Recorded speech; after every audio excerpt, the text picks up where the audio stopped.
and welcome to BHC Today. I'm Pastor David Toom. Thank you for taking time to visit with me for these few Monday moments where our subject is miracle. We're going to depart for just a few weeks from spiritual disciplines and talk a little bit about miracles.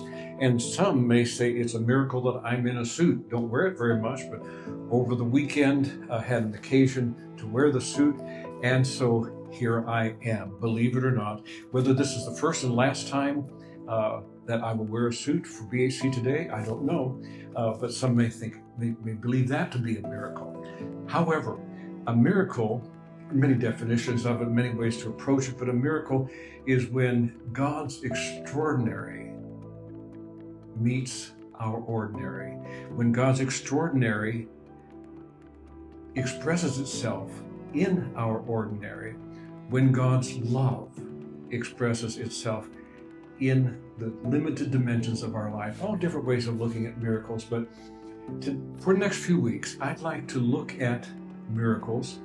I'd like you to consider what miracles took place in your life when God's extraordinary met your ordinary, my ordinary.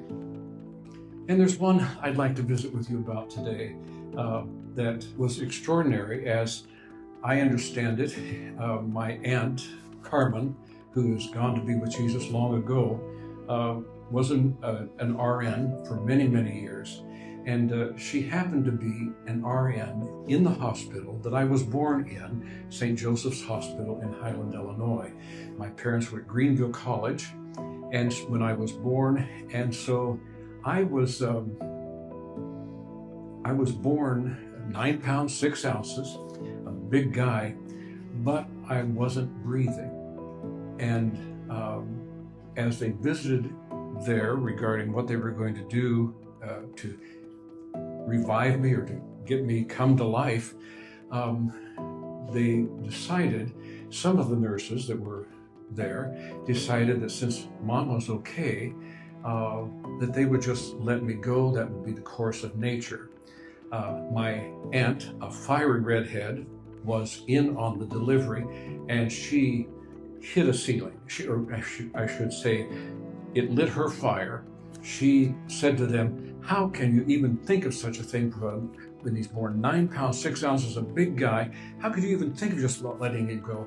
She persuaded the doctor to reach his finger down my throat and pulled out, the only thing I can think of would be gunk. And when he did that, a few slaps, I was breathing. And here I am, 77 years later, to tell the story of actually what I believe was the miracle of my aunt's presence and her declaration that I would live, persuasion of the doctor to revive me in the way he did. Here I am to tell about it.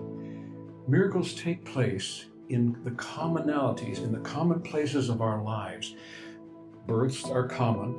In this case, I believe it was a miracle that my aunt was there.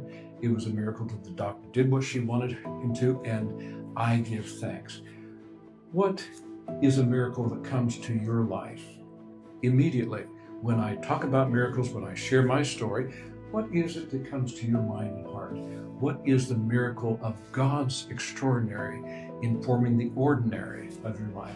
I'd like you to share that, would you? If you're on Facebook, it's easy to do so, and I'd love you to do that. Let us seek greater understanding and consideration of how God expresses himself in our lives in miraculous ways over and over again. I have a few more stories to tell, but we'll wait till next week to tell another. Have a wonderful day. May you live in the miraculous love of Jesus and his extraordinary presence in your life today. God bless you.